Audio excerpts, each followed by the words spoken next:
ఓం శాంతి 10/3/2025 మధురమైన పిల్లలు, మీరు మనుషుల నుండి దేవతలుగా తయారు చేసే చదువును చదవాలి మరియు చదివించాలి.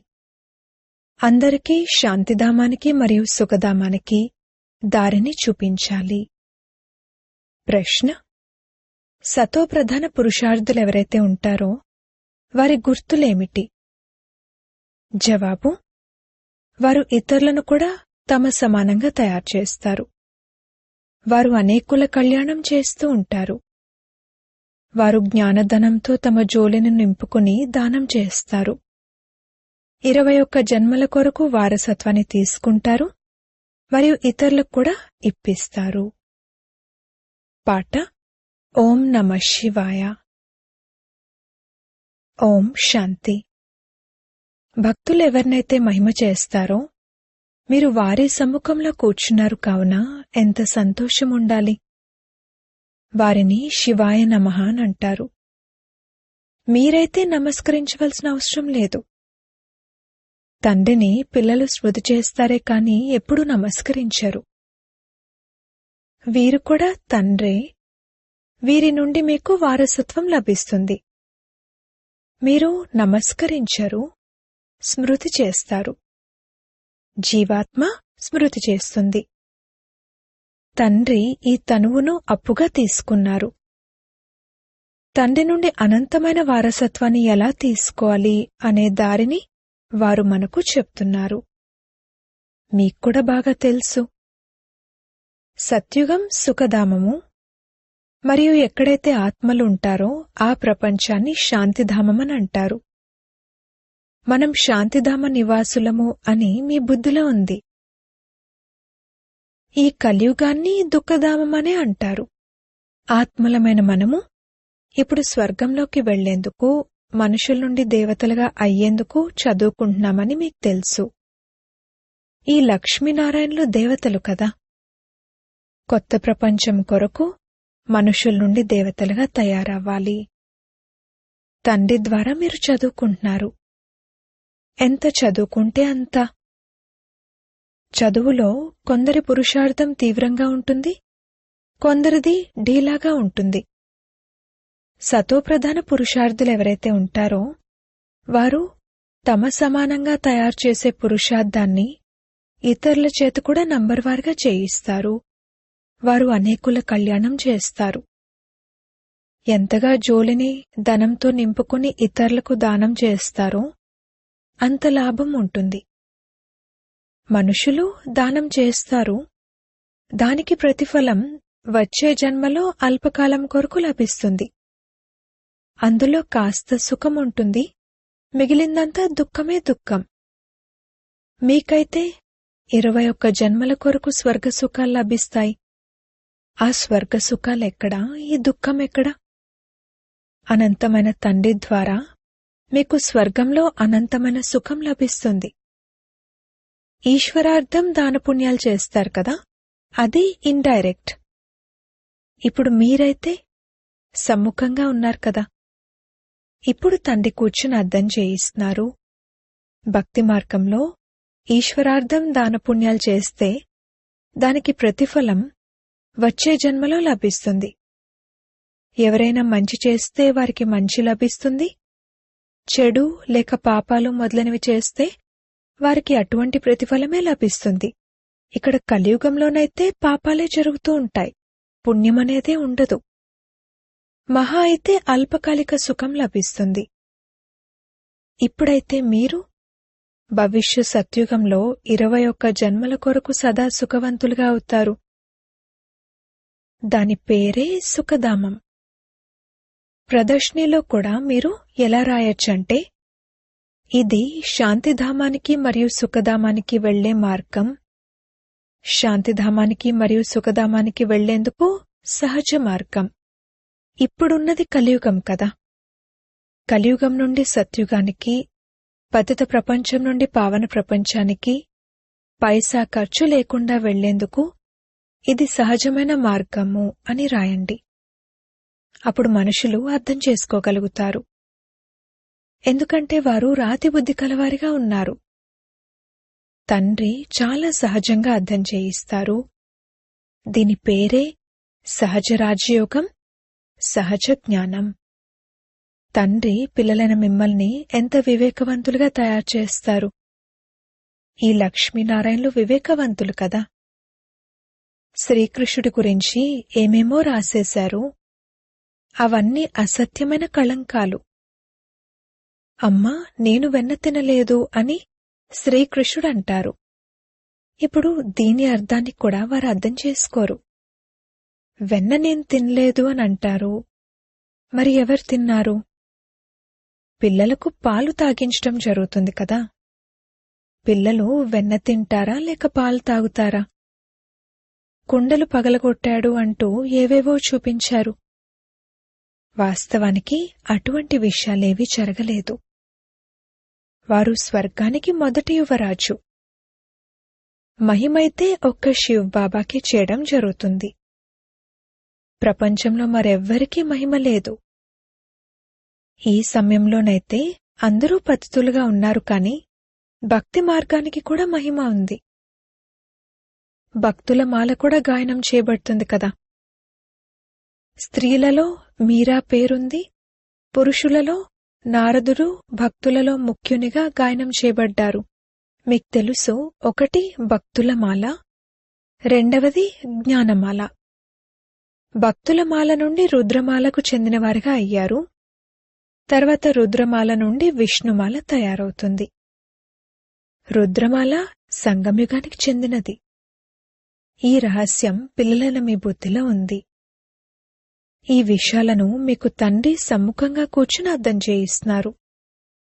సమ్ముఖంగా కూర్చున్నప్పుడు మీ రోమాలు నిక్కబోడ్చుకోవాలి.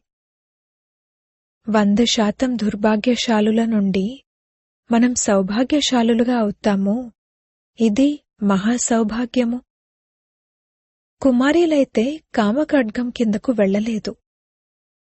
తండ్రి అంటారు, అది కామమనే ఖడ్గం. జ్ఞానాన్ని కూడా ఖడ్గమని అంటారు.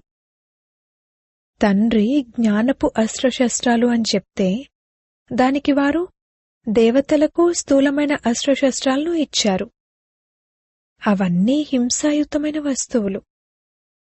స్వదర్శన్ చక్రం అంటే ఏమిటి అనేది మనుషులకు తెలియదు. శాస్త్రాలలో శ్రీకృష్ణుడికి కూడా స్వదర్శన్ చక్రాన్ని చూపించి హింసే హింసను చూపించారు. వాస్తవానికది జ్ఞానానికి సంబంధించిన విషయము. మీరిప్పుడు స్వదర్శన్ చక్రధారులుగా అయ్యారు. కాని వారు దానిని హింసాయుతమైన విషయంగా చూపించారు. పిల్లలైన మీకిప్పుడు స్వ అనగా చక్రం యొక్క జ్ఞానం లభించింది. బాబా మిమ్మల్ని బ్రహ్మ ముఖవంశావళి బ్రాహ్మణ కులభూషణ స్వదర్శన్ చక్రధారులు అని పిలుస్తారు. దీని అర్థం కూడా ఇప్పుడు మీరు అర్థం చేసుకుంటారు. మీలో మొత్తం 84 జన్మలు మరియు సృష్టి చక్రం యొక్క జ్ఞానం ఉంది. మొదట సత్యుగంలో ఒక్క సూర్యవంశీ ధర్మమే ఉండేది. ఆ తర్వాత చంద్రవంశీ ధర్మం ఉంటుంది. ఈ రెండిటినీ కలిపి స్వర్గమని అంటారు. ఈ విషయాలు పిల్లలైన మీలో కూడా నంబర్వారుగా అందరి బుద్ధిలో ఉన్నాయి. ఏ విధంగా మిమ్మల్ని బాబా చదివించారు మరియు మీరు చదువుకుని తెలివైన వారిగా అయ్యారు. అలా ఇప్పుడు మీరు ఇతరుల కళ్యాణము చేయాలి. స్వదర్శన్ చక్రధారులుగా అవ్వాలి. ఎప్పటి వరకైతే బ్రహ్మ ముఖవంశవలిగా అవ్వరో అప్పటి వరకు శివబాబా నుండి వారసత్వాన్ని ఎలా తీసుకోగలరు? ఇప్పుడు మీరు బ్రాహ్మణులుగా అయ్యారు. వారసత్వం శివబాబా నుండి తీసుకుంటున్నారు. ఈ విషయాన్ని మర్చిపోకూడదు. పాయింట్ నోట్ చేసుకోవాలి. ఇది 84 జన్మల మెట్ల వరుస. మెట్లు దిగడం సహజంగానే అనిపిస్తుంది. మెట్లెక్కేటప్పుడు నడుముకు చెయ్యాంచుకుని ఎలా ఎక్కుతారు? కానీ లిఫ్ట్ కూడా ఉంది. ఇప్పుడు బాబా మీకు లిఫ్ట్ ఇవ్వడానికే వస్తారు. క్షణంలో ఎక్కే కళ ఏర్పడుతుంది. మేము ఎక్కే కళలో ఉన్నాము అని ఇప్పుడు పిల్లలైన మీకు సంతోషం కలగాలి. అత్యంత ప్రియమైన బాబా లభించారు. వారి వంటి ప్రియమైన వస్తువు ఇంకేదీ ఉండదు. సాధు సన్యాసులు మొదలైన వారెవరైతే ఉన్నారో వారంతా ఆ ఒక్క ప్రియుణ్ణే స్మృతి చేస్తారు. అందరూ వారికి ప్రేయసులే. కాని వారు ఎవరు? ఇదేమీ అర్థం చేసుకోరు. కేవలం సర్వవ్యాపి అననేస్తారు. శివ్ బాబా మమ్మల్ని వీరి ద్వారా చదివిస్తున్నారని మీకిప్పుడు తెలుసు. శివ్ బాబాకు తమ శరీరమైతే లేదు. వారు పరమ ఆత్మ. పరమ ఆత్మ అనగా పరమాత్మ. వారి పేరు శివ. మిగిలిన ఆత్మలందరికీ శరీరాలకు వేరువేరు పేర్లుంటాయి. పరమ ఆత్మ ఒక్కరే. వారి పేరు శివ. మళ్ళీ మనుషులు వారికి అనేక పేర్లు పెట్టేశారు. భిన్న భిన్న మందిరాలను నిర్మించారు. ఇప్పుడు మీకు అర్థం తెలిసింది. బొంబాయిలో బాబురీనాథుని మందిరం ఉంది. ఈ సమయంలో వారు మిమ్మల్ని ముళ్ల నుండి పుష్పాలుగా తయారు చేస్తారు. తద్వారా మీరు విశ్వానికి యజమానులుగా అవుతారు. కావున మొట్టమొదటి ముఖ్యమైన విషయమేమిటంటే ఆత్మలైన మన తండ్రి ఒక్కరే. వారి నుండే భారతవాసులకు వారసత్వం లభిస్తుంది. భారత్కు ఈ లక్ష్మీనారాయణలు యజమానులు కదా. వీరు చైనాకు చెందినవారు కారు కదా. వీరు చైనాకు చెందినవారయ్యుంటే వీరి ముఖ కవళికలే వేరుగా ఉండేవి. వీరు భారత్కు చెందినవారే. మొట్టమొదట తెల్లగా ఉంటారు, ఆ తర్వాత నల్లగా అవుతారు. ఆత్మలోనే మలినాలు చేరుతాయి, అప్పుడు నల్లగా అవుతుంది. ఉదాహరణలన్నీ వీరికి సంబంధించినవే. భ్రమరము పురుగులను పరివర్తన చేసి తన సమానంగా తయారు చేస్తుంది. సన్యాసులు ఏం పరివర్తన చేస్తారు? శ్వేత వస్త్రధారులకు కాషాయ వస్త్రాలను వేయించి గుండు గీయిస్తారు. మీరైతే ఈ జ్ఞానాన్ని తీసుకుంటారు. ఈ లక్ష్మీనారాయణల వలె శోభనీయులుగా అవుతారు. ఇప్పుడైతే ప్రకృతి కూడా తమోప్రధానంగా ఉంది. అలాగే ఈ భూమి కూడా తమోప్రధానంగా ఉంది. నష్టం కలిగించేవిగా ఉన్నాయి. ఆకాశంలో తుఫాన్లు ఏర్పడినప్పుడు ఎంత నష్టం కలిగిస్తాయి? ఉపద్రవాలు జరుగుతూ ఉంటాయి. ఇప్పుడీ ప్రపంచంలో ఉన్నది పరమ దుఃఖము. అక్కడ మళ్లీ పరమ సుఖం ఉంటుంది. తండ్రి పరమ దుఃఖం నుండి పరమ సుఖంలోకి తీసుకువెళ్తారు. ఈ ప్రపంచము వినాశనమవుతుంది. ఇక తర్వాతంతా సతోప్రధానంగా తయారైపోతుంది. ఇప్పుడు మీరు పురుషార్థం చేసి తండ్రి నుండి ఎంత వారసత్వం తీసుకోవాలనుకుంటే అంత తీసుకోండి. లేకపోతే బాబా వచ్చారు, కాని నేనేమీ తీసుకోలేదే అని చివర్లో పశ్చాత్తాపడవలసి ఉంటుంది. ప్రపంచానికి మంటలంటుకున్నప్పుడు కుంభకర్ణుని నిద్ర నుండి మేల్కొంటారు అని రాయబడి ఉంది. తర్వాత ఆర్తనాదాలు చేస్తూ చనిపోతారు. ఆర్తనాదాల తర్వాత మళ్లీ జయజయకారాలు జరుగుతాయి. కలియుగంలో ఆర్తనాదాలే ఉన్నాయి కదా. ఒకరినొకరు హతమార్చుకుంటూ ఉంటారు. ఎంతోమంది చనిపోతారు. కలియుగం తర్వాత మళ్లీ సత్యుగం తప్పకుండా వస్తుంది. మధ్యలో ఇది సంగమయుగం. దీనిని పురుషోత్తమ యుగమనంటారు. తండ్రి తమోప్రధానం నుండి సతోప్రధానంగా తయారయ్యేందుకు యుక్తిని మంచి రీతిలో తెలియజేస్తారు. వారు కేవలం ఇదే చెప్తారు, నన్ను స్మృతి చేయండి, అంతే. ఇంకేమీ చేయవలసిన అవసరం లేదు. ఇప్పుడు పిల్లలైన మీరు తల వంచి నమస్కరించడం మొదలైనవి కూడా చేయనవసరం లేదు. బాబాకు ఎవరైనా చేతులు జోడించి నమస్కరిస్తే బాబా అంటారు, ఆత్మైన మీకు చేతుల్లేవు, తండ్రికి కూడా చేతుల్లేవు, మరి ఎవరికి చేతులు జోడించి నమస్కరిస్తున్నారు? కలియుగి భక్తి మార్గపు చిహ్నము ఒక్కటి కూడా ఉండకూడదు. ఓ ఆత్మ, నీవు చేతులెందుకు జోడిస్తున్నావు? కేవలం తండ్రినైన నన్ను స్మృతి చెయ్యి. స్మృతి చేయడమంటే చేతులు జోడించడం కాదు. మనుషులైతే సూర్యునికి కూడా చేతులు జోడించి నమస్కరిస్తారు. అలాగే మహాత్ములకు కూడా చేతులు జోడించి నమస్కరిస్తారు. మీరు చేతులు జోడించి నమస్కరించవలసిన అవసరం లేదు. ఇది నేను అప్పుగా తీసుకున్న శరీరము. కాని ఎవరైనా చేతులు జోడించి నమస్కరిస్తే దానికి రిటర్న్లో నమస్కరించవలసి ఉంటుంది. నేను ఆత్మను అని, నేనీ బంధనం నుండి విముక్తిని పొంది ఇప్పుడు తిరిగి ఇంటికి వెళ్ళాలి అని మీరు అర్థం చేసుకోవాలి. దీని పట్ల మీకు అయిష్టం కలుగుతుంది. ఈ పాత శరీరాన్ని వదిలేయాలి. సర్పం ఉదాహరణ ఉంది కదా. భ్రమరంలో కూడా ఎంత తెలివి ఉంది. అది పురుగుని భ్రమరంగా తయారు చేస్తుంది. అలాగే పిల్లలైన మీరు కూడా విషయ సాగరంలో ఎవరైతే మునకలు వేస్తున్నారో వారిని దాని నుండి బయటకు తీసి క్షీరసాగరంలోకి తీసుకువెళ్తారు. ఇప్పుడు తండ్రి అంటారు, ఇక శాంతిధామానికి పదండి. మనుషులు శాంతి కొరకు ఎంతగా కష్టపడుతూ ఉంటారు. సన్యాసులకు స్వర్గం యొక్క జీవన్ముక్తి లభించదు. అయితే వారికి ముక్తి లభిస్తుంది. దుఃఖం నుండి విముక్తులై శాంతిధామంలో కూర్చుంటారు. కాని ఎంతైనా ఆత్మ మొట్టమొదట జీవన్ముక్తిలోకే వస్తుంది. ఆ తర్వాత మళ్లీ జీవన బంధనంలోకి వస్తుంది. ఆత్మ సతోప్రధానంగా ఉంటుంది. తర్వాత మెట్లు దిగుతుంది. మొదట సుఖాన్ని అనుభవించి ఆ తర్వాత దిగుతూ దిగుతూ తమో ప్రధానంగా అయిపోయారు. ఇప్పుడు మళ్లీ అందర్నీ తిరిగి తీసుకువెళ్లేందుకు తండ్రి వచ్చారు. తండ్రి అంటారు, నన్ను స్మృతి చేసినట్లయితే మీరు పావనంగా అయిపోతారు.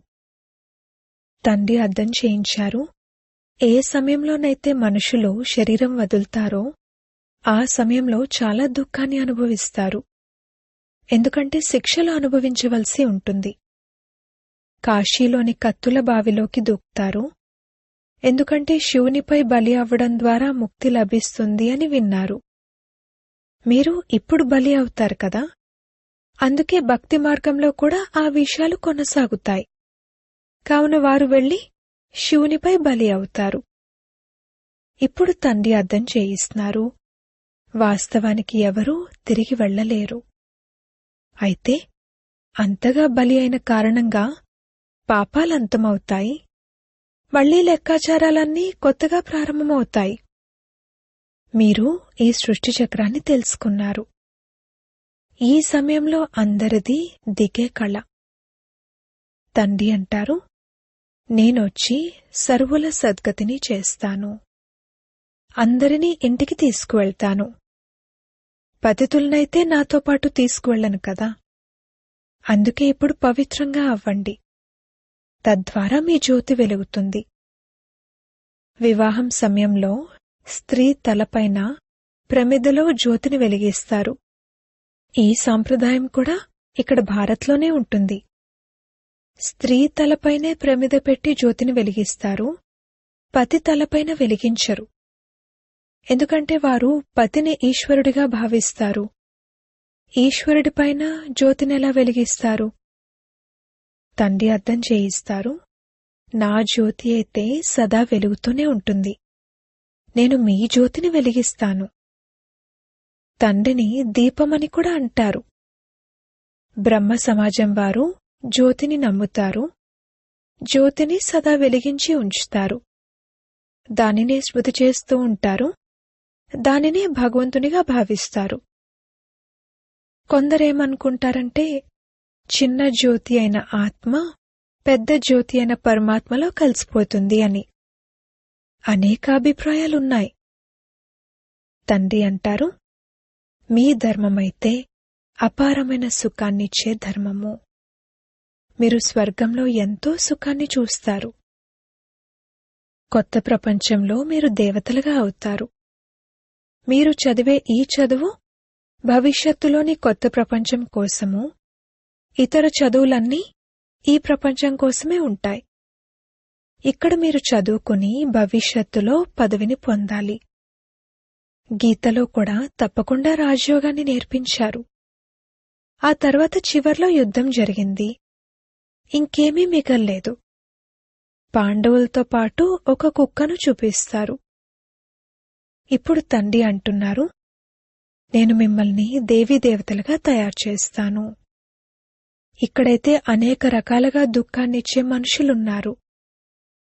కామఖడ్గాన్ని ఉపయోగిస్తూ ఎంత దుఃఖితులుగా చేస్తారు.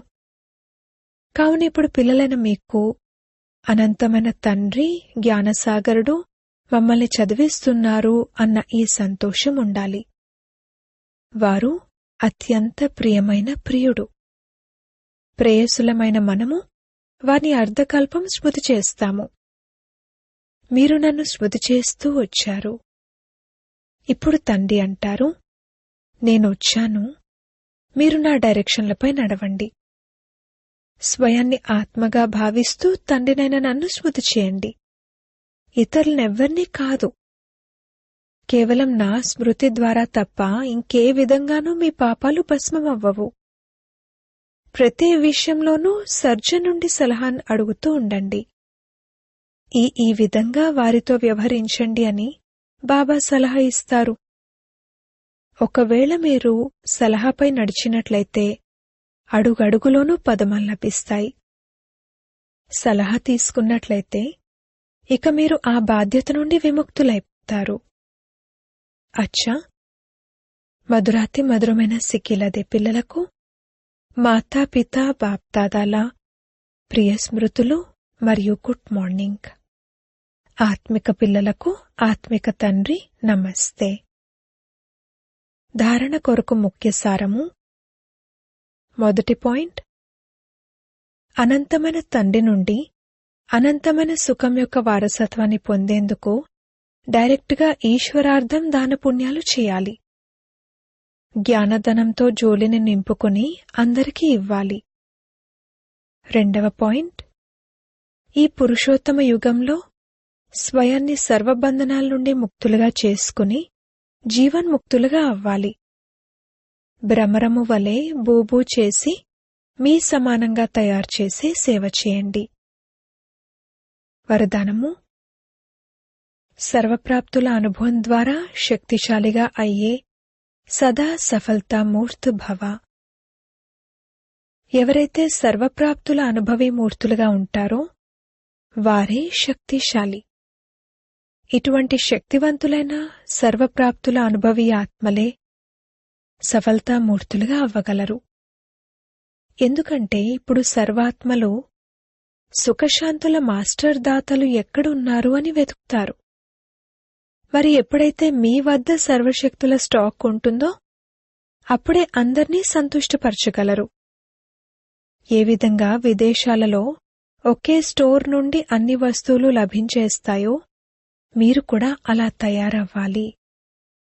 సహనశక్తి ఉండి ఎదుర్కొనే శక్తి లేకుండా ఉండడం కాదు, సర్వశక్తుల స్టాక్ కావాలి. అప్పుడు సఫలతామూర్తులుగా అవ్వగలుగుతారు. స్లోగన్. మర్యాదలే బ్రాహ్మణ జీవితపు అడుగులు. అడుగుపై అడుగు వేయడమనగా గమ్యానికి సమీపంగా చేరుకోవడము. అవ్యక్త ప్రేరణలు.